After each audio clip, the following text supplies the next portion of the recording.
新闻一开始先看昨下晡伫咧台中欢迎附近的庆案，一个27岁查甫人坐伫车内向向开枪，在腹肚着枪，紧走落车，甲饼店获救。凶手甲当事人这双方是应该有熟悉。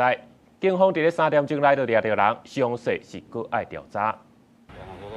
原地平静的台中西区府后街附近，26下晡雄雄传出枪声，因为地点就伫咧台中地方法院迄搭，警察唔敢大意，先甲车路封起来。监视人员伫咧一台轿车附近来回收集证据，要理清当时现场的情形。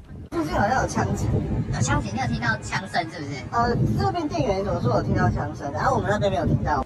这个差不多27岁姓林的男性，迄当阵伫咧车内，互人甲开枪，腹肚哪像有着枪，嫌犯后来是用暴力的方式走去。警方初步排除随机犯案，判断双方有熟悉。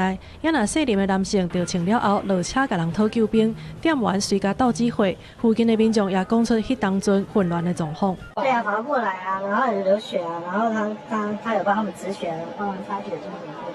林姓被害人腹部受伤，意识清楚。